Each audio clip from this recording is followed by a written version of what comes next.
Irán anunció que se retirará del pacto nuclear al que llegó en 2015 con los miembros permanentes del Consejo de Seguridad de la ONU. Es la última de las consecuencias del asesinato de Qasem Soleimani a manos del gobierno de Donald Trump.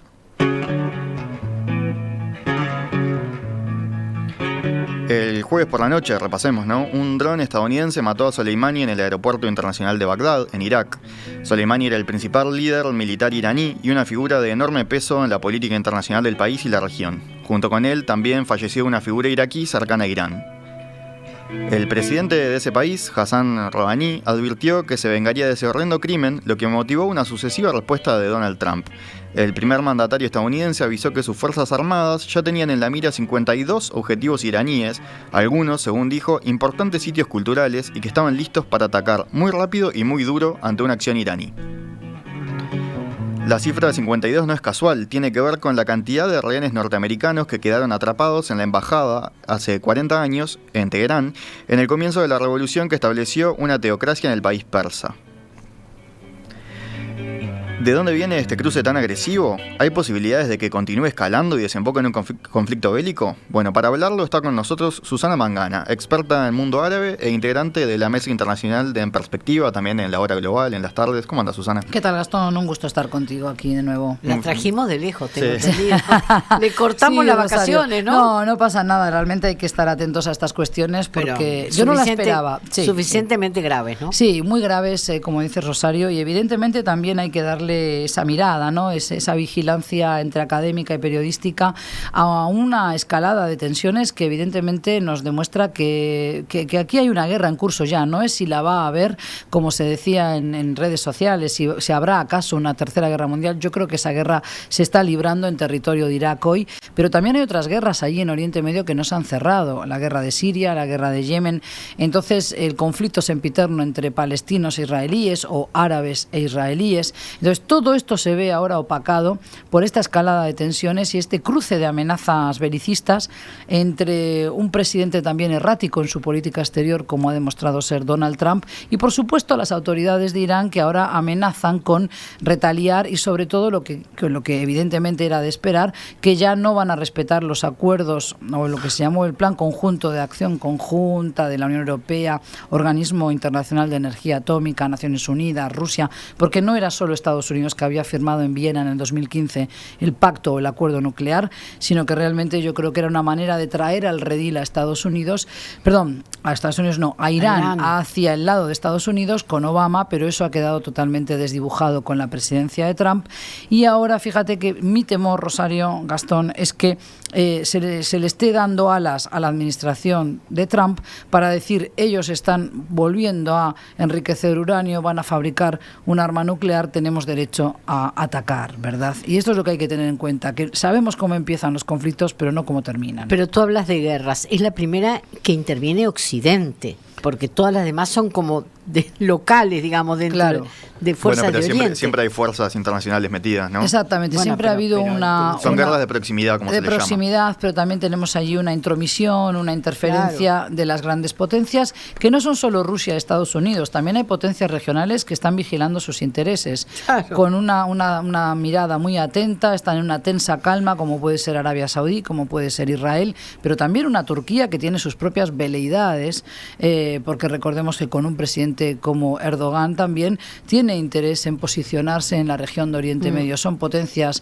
menores, si se quiere, pero también tienen su agenda geopolítica allí en la región y hoy están mirando con mucha preocupación qué va a pasar con Irán, porque sabemos que va a haber un golpe de efecto, lo que no podemos decir cuándo, porque es un país que tiene 4.000, 5.000 años de historia, entonces van a sopesar bien su reacción. Y mucho petróleo. Mucho petróleo, mucho gas natural también, comparten un yacimiento de gas natural con Qatar, un estado más chico, allí en el Golfo Pérsico, pero en cualquier caso yo creo que el resto de cancillerías europeas, por ejemplo, pienso en Macron de Francia, pero también Putin en Rusia, le va a insistir a Trump para que haya una desescalada, para rebajar los decibeles de la tensión, porque evidentemente al mundo no le interesa un nuevo conflicto bélico y además Irán es un país tremendamente orgulloso. Recordemos que libró una guerra de largos 8 años con Irak, 1 millón de muertos en cada bando, un país que tiene esa fuerte identidad nacional, no lo amedrentas con golpes de tuit, no lo amedrentas con amenazas ni con imposición de sanciones económicas,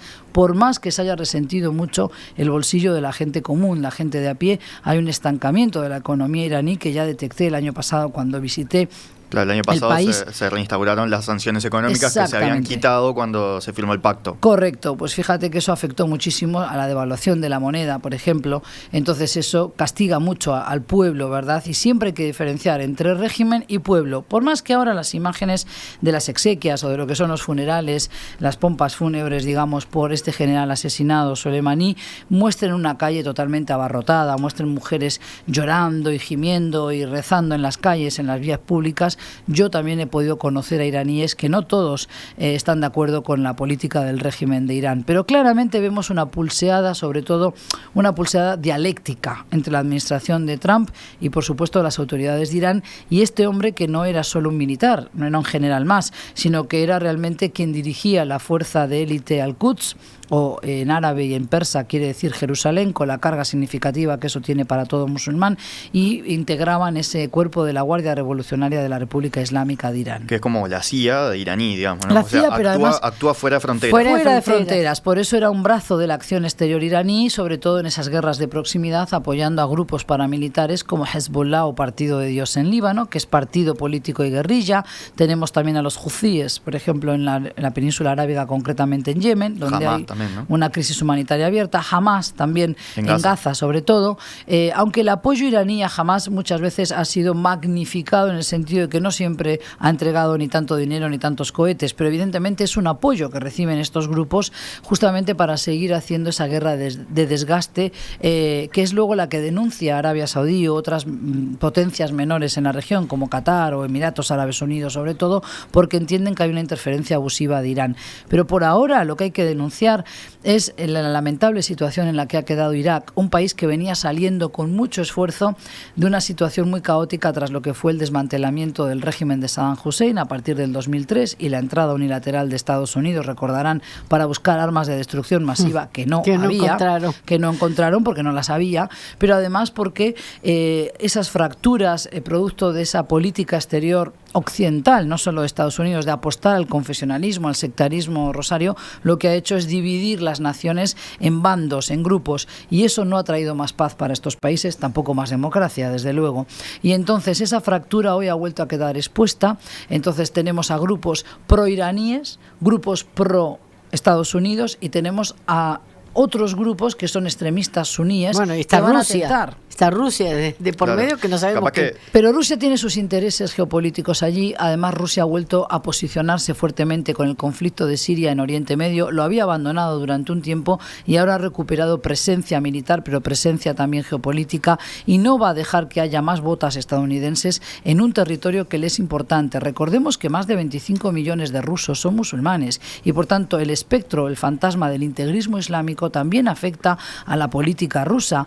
Por ejemplo, Chechenia o Tarstán o Dagestán son comunidades enteramente musulmanas en Rusia. Capaz que esto es un tablero de ajedrez y hay muchos elementos en juego. Capaz que muy brevemente podemos puntualizar algunas cosas, si bien quizás algunos elementos que para ti, Susana, son un poco más obvios, vale la pena. No, aquí no hay nada obvio. Pasar. Realmente, además, no tiene por qué el ciudadano de a pie, nuestros atentos escuchas, no tienen por qué estar empapados de todas estas cuestiones. Pues son no es obvio ni además. Siquiera en Europa. Os vuelvo a decir, esto tampoco en Estados Unidos saben la diferencia entre la nación persa y los árabes. Claro. Y lo digo con conocimiento de causa por haber viajado al país, porque tengo hijos adultos estudiando allí en la universidad, y hete aquí que en una universidad privada, estudiando economía y finanzas, mi hijo me dice: mamá, no saben la diferencia entre un árabe, un musulmán, y he tenido que salirlo a explicarlo yo para hablar del racismo, que es la islamofobia. Entonces, son cuestiones que no están bien explicadas, incluso en un país que después se jacta de poder lanzar ataques contra 52 objetivos, claro, que además incluyen patrimonio histórico de la humanidad. Recordemos que es cultura, y eso es lo que no debemos permitirnos. Claro, Irán-Irak es una cuna cultural de la humanidad. La antigua Babilonia. Babilonia, Mesopotamia, pero también tenemos el Imperio Persa, de lo que fueron los medos, partos, aqueménidas, sasánidas, Darío el Grande, Ciro, tenemos a Jerjes, Atajerjes, tenemos toda una historia allí que es muy bonita de visitar y de conocer, esos monumentos históricos, ¿verdad? Entonces eso no debería ser objeto de retaliación, porque si no estamos comportándonos como los famosos talibán de Afganistán cuando destruyeron las estatuas de Bamiyan. Y te voy a decir, no es la primera vez que se afecta. Bueno, pero que eso lo diga el presidente de la potencia más poderosa en el mundo, creo que eso no es lo aceptable, exactamente, no es aceptable. Así muy rápidamente, un picoteo. Irán es de la rama del Islam suní, ¿de verdad? Sí, tenemos 2.000 millones de musulmanes aproximadamente en el mundo, sigue siendo la segunda religión por detrás de los cristianos, sin diferenciar entre protestantes y católicos, pero rápidamente, porque crece más rápido en virtud de la demografía, de la tasa de natalidad tan alta, va a seguir creciendo y va a sobrepasar el número de cristianos aproximadamente de aquí al 2030. O sea, pasado mañana, en 10 años, tenemos más cantidad de musulmanes en el mundo. Vaya, se habrá que aprender a convivir con ellos. No hay muchas otras opciones.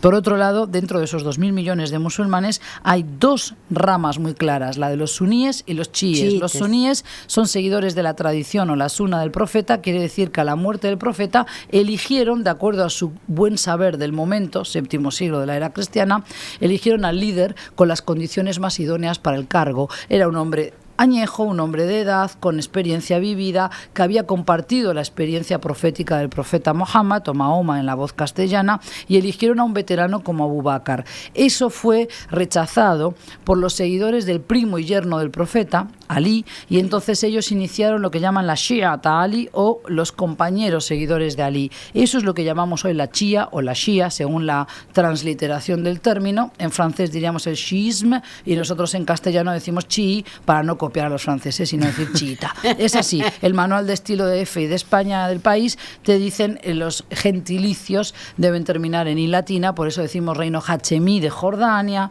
saudí, marroquí, suní y chií, para no copiar a los franceses, ¿de acuerdo? Lo digo para aclarar y que vean que aquí a veces no hay cuestiones geopolíticas, sino una rivalidad histórica entre países vecinos. Lengua, léxico. Claro, del léxico. Bien, Irán suní, enemigo mortal de Arabia Saudí, que son de más de rama chií. No es que siempre hayan sido enemigos, pero siempre han sido vistos, en clave. Son primero dos potencias petroleras en una región como la del Golfo Pérsico, ahí también el léxico juega, Golfo Arábigo para los árabes, Golfo Pérsico para Irán. No es un dato menor. Si, por ejemplo, has escuchado anécdotas, me tocó vivir desde Dubái cuando un piloto español decidió llamar a eso Golfo Pérsico y la torre de control de Dubái no le permitió aterrizar durante un rato el avión hasta que dijo Golfo Arábigo. O sea, este tipo de cuestiones que parecen una burla se suelen dar.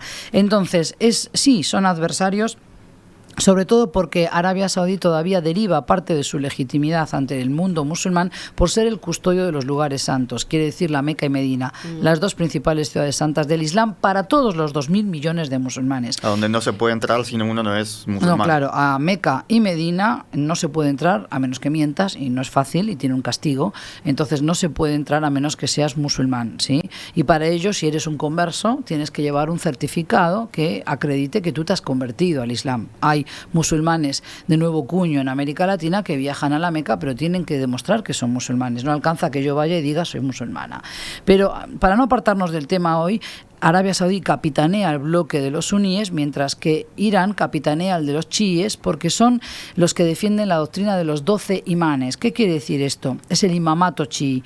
Esto quiere decir que a la muerte del profeta ellos hubieran querido elegir a Ali como su sucesor, que es lo que significa la palabra jalifa en árabe, califa en castellano, es un sucesor, es un regente de Alá en la tierra, aún a poder político con poder espiritual. Y a partir de Ali, su descendencia, los nietos del profeta Hassan y Hussein, llegamos hasta el número 12, que se supone que desde el año 860 está oculto, esperando la venida del Mesías Redentor para anunciar el fin de los tiempos. Los suníes reniegan de esto y dicen esto es herejía, porque esto es cambiar la doctrina suní, y entonces los chiíes entienden que los suníes son usurpadores del poder. Esas diferencias han existido desde el séptimo siglo de la era cristiana, han aprendido a convivir con ellas, pero convenientemente potencias extranjeras han expoliado, han azuzado, han avivado el fuego de esas rencillas, y eso ha hecho que hoy esté muy consolidada la visión suní de la religión con la visión de la doctrina chií que Irán exporta a otros países en virtud de que es un país mucho más grande, tiene un colchón, o tenía un colchón financiero bastante mullido, ahora vamos a ver qué pasa, y ha ido financiando a través de brigadas como la que dirigía el general Soleimani a grupos paramilitares en la región. ¿Esto a quién pone nervioso? Pone nervioso a los musulmanes de la zona, es decir, a Arabia Saudí, a Emiratos Árabes Unidos. ¿Por qué? Porque le mueve el avispero, porque le mueve el tablero, le patea ese tablero de ajedrez, dicho coloquialmente, y entonces no quieren la interferencia de Irán. Y se han encontrado con un presidente Trump que lo que ha hecho es cerrarle la puerta a Irán, cerrar la puerta a los palestinos, volver a una vieja retórica, si se quiere, de no confiar en estos países, y en cambio recuperar el tono de la relación bilateral con Israel, con Egipto, con Arabia Saudí.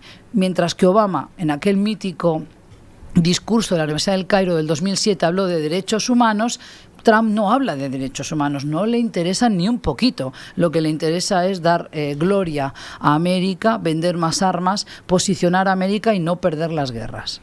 Bien, Estados Unidos justamente en su momento tuvo un gobierno cercano en Irán, que era cuando Irán era una monarquía. Claro, ¿no? con el Shah Reza Pahlavi, sí. Y cuando se da una revolución en el 79, una revolución muy interesante por las particularidades, pero en fin lo que tiene es que establece una teocracia con Ali Khamenei, es el que estaba hoy. Era Khomeini, Ayatollah Khomeini, sí. Bien, que ahora es el Ayatollah Ali Khamenei, sí. O sea, es un cargo vitalicio, un líder supremo religioso. Claro. Y ahí se compró un enemigo, tanto de Estados Unidos, Arabia, Israel. Claro, la interna del sistema político en Irán no es fácil de explicar, pero hay órganos de contralor. Ni todo lo puede el líder espiritual Khamenei, ni tampoco el hombre fuerte del país es el presidente. Por eso hay también una guardia republicana, hay también un consejo de la revolución, hay distintos órganos de contralor para velar que ese país, Irán, respete los acuerdos, respete los pactos morales, respete la Sharia, la ley islámica, porque entienden que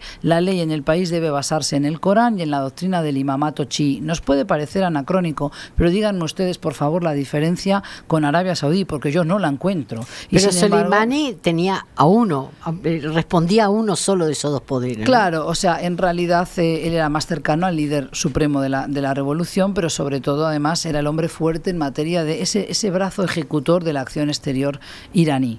Por eso también, que tenía más que ver con el presidente que con el líder. Y yo creo que, no sé si diría que con uno o con el otro, yo creo que en última instancia sí manda más el líder supremo de la revolución que, por ejemplo, el presidente. Si el líder está en contra del presidente, no va a durar mucho como presidente, exactamente. Bien, y viniendo más, estamos haciendo un contexto regional, en Irán viene en los últimos años con muchas protestas. Un gobierno moderado, el de Rouhani, a diferencia del de Ahmadinejad, que era más, más heavy. Claro, ahí tenemos otra, me da pauta para hacer algo que me gusta, que es decir, vamos a destruir esas etiquetas, porque si no nos quedamos a veces en esto que suena muy bien en prensa occidental, pero que no dice mucho. Son más ortodoxos, son más radicales, son más moderados. En realidad, ningún presidente iraní va a poder ser moderado al estilo de lo que entendemos por moderación en Occidente. ¿Por qué? Porque si no cumple con ese acervo de la revolución islámica de Irán, no lo dejan ser candidato, punto pelota. O sea, no le permiten candidatearse, lo derrocan. Bueno, no llega, justamente es que no le dejan, el Consejo de los Guardianes de la Revolución no le deja candidatearse. Entonces, lo de moderado queda un poco en entredicho. Evidentemente, el tono que exhibía Ahmadinejad cuando visitaba también a Chávez, o cuando venía, por ejemplo, a ver a Lula aquí en Brasil, era otro. ¿Por qué? Porque era un hombre mucho menos político, o era mucho menos políticamente, como se dice, el lenguaje políticamente correcto, tenía menos cintura diplomática para manejarse en otras lides. Rouhani yo creo que ha sido mucho más tibio en sus formas de expresarse, pero eso no quita que tiene que cumplir con lo que el Consejo de los Guardianes de la Revolución pide. Es decir, en estos momentos Rouhani tiene que salir como un león herido a decir, vamos a retaliar, vamos a vengar la muerte de nuestro general, vamos a demostrar que Irán no está vencido. No sabemos cómo ni cuándo va a tener una represalia represalia. Por otro lado, no necesariamente tiene que atacar a Estados Unidos en su territorio, no necesariamente tiene por qué ser una base militar estadounidense. Recordemos, si nos preguntamos qué hacía Soleimani iraní en Irak, yo me pregunto qué hace Occidente tantos años después, tantos militares estadounidenses todavía en Oriente Medio. Se nos dijo que iban a retirarlos, recordaréis, de Afganistán, de Irak, y hay más de 70.000 militares y van a aumentar con 3.500 la presencia de más militares allí en la región. Más otros que tienen prontos.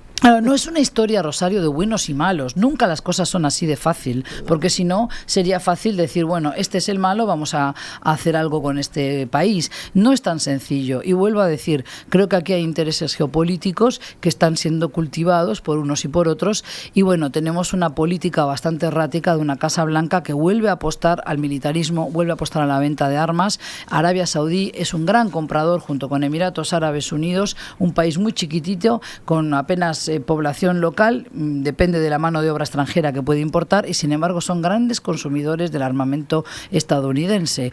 ¿Contra quién se están preparando? No es contra Israel, como muchos creen erróneamente, es contra el propio Irán.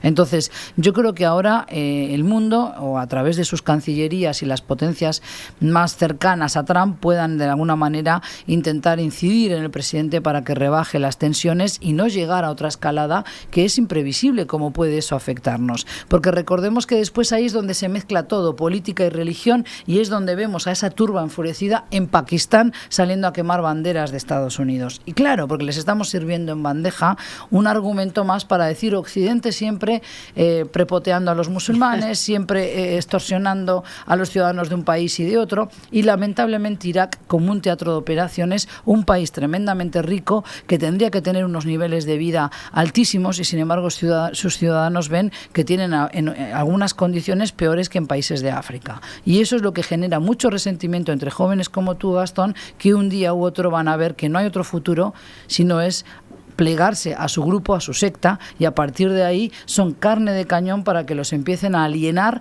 y les empiecen a decir la culpa de todo esto lo tiene Occidente, hay que atentar contra Occidente. Eso está muy trabajado, lo estoy contando en Uruguay, lo saben en la CIA, lo saben en el FBI, lo saben en las principales agencias de seguridad europeas también, y por eso no nos podemos llamar a sorpresa. Hay que reducir la escalada de tensiones porque Irán no es un país de ayer, no es un país como Emiratos Árabes Unidos que tiene 50 años de existencia como país moderno. Arabia Saudí tampoco los tiene. Irán tiene más de 4.000 años de historia. Tú no amedrentas a un país... Y mucho menos nacionalista. Nacionalista porque tienes orgullo. Claro. Entonces tú no amedrentas a un país así con sanciones o con 300 tweets. Exactamente.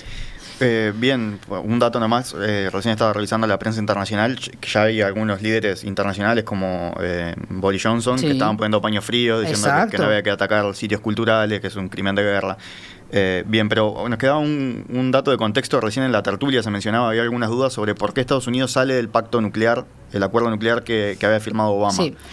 Sale el año... O sea, en 2018. Sí, en mayo de 2018. Yo creo que eso tiene que ver con la visión hacia Oriente Medio de Trump, que entiende que Obama era un presidente blando. Aquí se mezclan dos cosas. Yo creo que Trump ha querido deshacer el legado de Obama. Recordemos que también enfrió la relación con Cuba. Claro. Entonces yo creo que es una manera de desmerecer los logros, que habían sido más bien magros y escasos de Obama, pero de desmerecer y desconocer lo que había hecho su antecesor. Y segundo, yo creo que fue una jugada que le salió mal, un boomerang. ¿A qué me refiero? Yo creo que Trump quiso decir, bueno, yo saliendo del pacto nuclear, con ese estilo prepotente que tiene Norteamérica, creyó que iba a dejar muy mal parados a sus socios transatlánticos, que iban a tener que quedar callados y acceder a lo que Trump dijera, y de esa manera obligar a las autoridades iraníes a plegarse y renegociar el acuerdo. ¿Qué pasa? En los términos que Trump quería. Eso no ocurrió, y por eso ahora, Gastón, fíjate, mi preocupación es qué va a hacer Trump a partir de ahora, cuando ya Irán anuncia, también sabiendo y conociendo estos entresijos, dice, a partir de ahora yo no tengo por qué conocer este acuerdo, voy a empezar a poner en marcha las centrifugadoras, etcétera, voy a seguir adelante con el plan nuclear, que por otra parte no es de ahora. Con el emperador último, con Reza Pahlaví, el Shah, ya se había comprado un reactor nuclear a Argentina, que luego Estados Unidos convenientemente llamó al presidente de turno argentino y le dijo, pero ¿cómo vas a mandar este reactor a Irán? Entonces no pensemos, la historia es mucho más larga de lo que recuerda nuestra cabecita. Entonces esto tiene una explicación, tiene un ayer y es bueno recordarlo. Entonces el anhelo de la nación persa de ser una potencia desarrollada también en el ámbito nuclear no es nuevo. Y por otra parte, Gastón, explícame por favor por qué Pakistán sí puede tener armas nucleares y no Irán. Yo no quiero que las tenga ninguno, pero dime a ver cuál es la justificación para que un país como Pakistán, que es el semillero del fundamentalismo y el integrismo más radical hoy musulmán, sí tenga armas nucleares, igual que la India, que tienen diferendos territoriales y tienen un montón de cuestiones de rivalidad, sí puedan ir a un enfrentamiento teniendo armas nucleares ambas, e Irán es el malo de la película. Todo eso hay que explicárselo a la audiencia para que puedan entender que hay una dialéctica y una construcción también desde los medios que consumimos, no en Uruguay, pero en el exterior, de un relato. El malo es Irán y vamos a ir a por ellos. Pero entonces, ¿por qué se baja del acuerdo nuclear Trump? Porque entiendo que quiso, con esa jugada maestra, obligar a Irán a renegociar. No ocurrió, pero vete tú a saber si ahora que Irán dice yo voy a relanzar el programa nuclear, Trump tiene servido en bandeja la excusa para así darle un golpe quirúrgico estratégico. No vamos a ver guerras convencionales como la de la Primera y Segunda Guerra Mundial, donde van batallones enteros a enfrentarse en un campo de batalla. No, aquí estamos hablando de ciberseguridad, estamos hablando de ataques selectivos con drones, ya lo hemos visto, claro. Los sistemas de dispositivos no pilotados por el hombre, en fin, todas estas guerras nuevas que también, de alguna manera, nos dejan un tanto perplejos, porque la gente habla de una tercera guerra mundial al estilo de lo que vio en películas y sin embargo ya hay guerras en curso. Es terrible lo que nos están diciendo. Nuestra seguridad está comprometida porque hay drones que te pueden volar 2 coches, 3 coches, muere más gente que el objetivo primario, pero finalmente el ciudadano de a pie no ve sangre, no ve nada, porque es como un juego de PlayStation. Ves ahí una crucecita que va pi, pi, pi y el golpe certero. Y tú no te duele, no sufres porque no ves sangre. Y no hay muertos. Y no hay muertos, no hay algo que muertos te cause en la dolor. agresión. Esto es lo que tenemos que aprender también a descubrir, que estamos en otro momento de la historia del hombre y hay tantos dispositivos al alcance del ser humano que muchas veces la guerra no es simplemente cuerpo a cuerpo, no lo va a ser, sino que es, por ejemplo, a través de los ataques, lo que llaman la ciberguerra, ¿no? Y eso hay que tenerlo presente. Sí. Bien, ya tenemos que ir cerrando, pero un último dato. Irán fue una importante fuerza en el combate del Estado Islámico. Sí, bueno, a ver. En única oportunidad en la que está aliado con Estados Unidos. A ver, el general Soleimani ahora nos van a decir que hizo todo bien, que era un héroe Claro. de guerra. Bueno, bien. Evidentemente, a ver, se combatió a un grupo radical que fue creado también por potencias regionales y extrarregión. Era un peón útil al servicio de esas potencias que querían rediseñar, como siempre, el mapa de Oriente Medio y forzar la caída forzar la caída del régimen o el gobierno, según se entienda si es legítimo o no, de Bashar al-Assad. ¿De acuerdo? Ahora bien, eso tenía los días contados, porque así como surgió como un hongo, como un champiñón, también lo iban a hacer desaparecer cuando conveniera. ¿Esto terminó con la amenaza del integrismo islámico, que es lo que yo quiero responder a la gente? No, evidentemente que no. En la medida en que Occidente siga incursionando, siga interfiriendo con el futuro de esas naciones, estamos poniendo en riesgo nuestra propia seguridad. Porque, como te vuelvo a decir, hay muchísimos jóvenes que están hartos de la corrupción en sus países, que están hartos de la falta de oportunidades, de que estudian una diplomatura pero luego no pueden trabajar con ella, no pueden ganar, no pueden casarse, no pueden tener una vida. Nos llevaría mucho rato, pero Gastón, voy a decirte algo que te va a sorprender. Un joven de tu edad en Oriente Medio no puede pretender a la chica que le gusta, porque si no va a hablar con los padres de la chica, no hay relación posible. Y a escondidas tampoco funciona. Hay una novela que a mí me gusta mucho que es Persépolis. Persépolis, yo le iba a recomendar una novela y una película un corto también. de anime que la tienen que ver de Marjan Satrapi. Y un libro que deben leer, que te va a encantar, Rosario, si no lo conoces, que es El libro de mi destino, de Parinush Sanié. Lo encuentras en librerías de plaza. Es una exquisitez. Es una socióloga que se cansó de juntar datos y como no eran convenientes al régimen de la República, no se los dejaban airear. Entonces decidió escribir una novela. No tiene una gran factura literaria o una calidad literaria, pero realmente está muy sólido, muy bien escrito, muy ágil, documentado. Entonces yo creo que Irán es una nación que tiene mucha historia atrás de sí, pero nada es lo que parece en Oriente Medio. Y tampoco es una historia de buenos y malos, porque acá no podemos decir ellos son los demonios y nosotros los angelitos. A mí me parece que este tipo de diatribas, que un presidente de la nación más importante del planeta siga dirigiendo a esa nación a través de golpe de tuit, me parece que no es de recibo. Y sobre todo amenazar con destruir lo que muchas veces un país tiene que tener, que es cultura tras de sí. Y cierro con una frase que me parece sumamente importante. Al pobre hay que darle flores y un pedazo de pan. Pan para que pueda sobrevivir y flores para que quiera vivir. E Irán tiene muchas flores, que no las tienen otros países de la región por más que tengan pan. Bueno, Susana Mangana, experta en Islam y mundo árabe, muchísimas gracias por intentar aclarar un poco los tantos en este lío. Muchísimas gracias a vosotros por este espacio. Hasta luego.